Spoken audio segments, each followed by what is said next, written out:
Public transport committee को पंचायत चुनाव का बकाया नहीं मिलने पर लोकसभा चुनाव में राज्य में मतदान के लिए निजी बस और मिनी बस सेवाएं उपलब्ध कराने को लेकर आशंका जताई है। इस संगठन के प्रतिनिधियों ने राज्य के मुख्य निर्वाचन अधिकारी को लिखे पत्र में मतदान के लिए इस्तेमाल होने वाली निजी बसों और मिनी बसों का आवंटन बढ़ाने की मांग की है। बस किराया पहले ही 10% बढ़ाया जा चुका है, लेकिन से पब्लिक ट्रांसपोर्ट कमेटी इससे संतुष्ट नहीं है।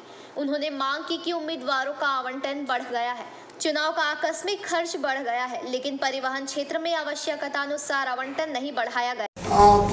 कोविड आगे 2020 आगे सारा राज्य प्राय 38 থেকে 39,000 বাস ছিল। এটা কমে প্রায় 40% গাড়ি কমে গেছে। এই কলকাতায় ছিল 7,500 থেকে 8,000 গাড়ি, এই মুহূর্তে কলকাতায় মিনি বাস চলে মাত্র 300। এটা সকল বলতে পারবে রয়েছে ভালো করে। আর হচ্ছে বাস চলছে 2,500 থেকে 3,000-এর মধ্যে। এই বিষয়টাই আমরা বলেছি যে রাস্তা থেকে এইভাবে গাড়ি রিকুইজিশন করবে না।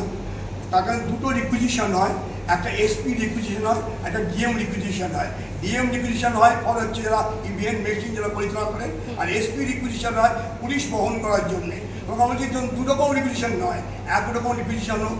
কত গাড়ি দরকার হবে আমাদের সংগঠনকে বলো, সংগঠনের তরফে যারা আমরা আছি তারা আমরা সেইভাবে সাহায্য করবো। কারণ রাস্তায় প্যাসেঞ্জার যাচ্ছে, পুলিশ গাড়ি তৈরি গাড়ি দাঁড় করিয়ে রিকুইজিশন তো সমস্যা তৈরি হবে। এটা আমরা বলেছি না, কারণ এটা খুব আনএথিক্যালি বিষয় হচ্ছে। এটা যদি পুলিশ করে দুর্ভাগ্য হবে আমাদের কাছে। আচ্ছা, আপনি বলেন পরিবহন মন্ত্রীর সঙ্গে কথা হয়েছে এবং সিওর সঙ্গে আপনার কথা হয়েছে, সেই ক্ষেত্রে তারা কি বলছেন, তারা কতটা আশ্বাস দিল এই বিষয়ে? আজকে তো আমরা নতুন আজকে চিঠি জমা হচ্ছে। এর আগে অলরেডি নোটিফিকেশন হয়ে গেছে, সেখানে 10% বাড়িয়েছে। যেটা 2300 টাকা ছিল বাসে, এটা 2590 হয়েছে। মিনি বাসে যেখানে 1900 টাকা ছিল, এটা 2300 টাকা হয়েছে। 2090 টাকা হয়েছে। 10% মতো বেড়েছে এটাই। এবং এই ভাড়াটাকে আমরা নীতিগতভাবে মানতে পেরেছি। গত ফেব্রুয়ারি মাস থেকে 2024 ফেব্রুয়ারি থেকে আমরা একাধিকবার সিওকে এবং মাননীয় পরিবহন মন্ত্রী এবং পরিবহন সচিবকে পার্লামেন্ট ইলেকশনে যে গাড়ি নেওয়া হয়, প্রতিবার যেমন যে কোনো ইলেকশনে গাড়ি নেয় সে ব্যাপারে আমরা চিঠি দিই। এবার আমরা গত ফেব্রুয়ারি মাস থেকে চিঠি দিয়েছি যে আমাদের যে ফেয়ারটা দেওয়া হয় সেই ফেয়ারটাকে মানে ইনক্রিজ করা হোক।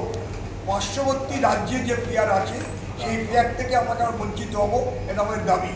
তা আমরা বলেছিলাম আমাদের ফেয়ার ছিল এর আগে 2300 টাকা করে বাস, 1900 টাকা করে মিনি বাস।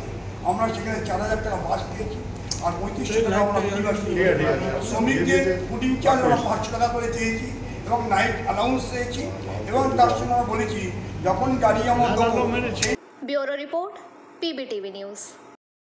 नियमित अपडेट एवं दुनिया भर की ताज़ा खबरों के लिए हमारे फेसबुक पेज को फॉलो एवं यूट्यूब चैनल को सब्सक्राइब करें।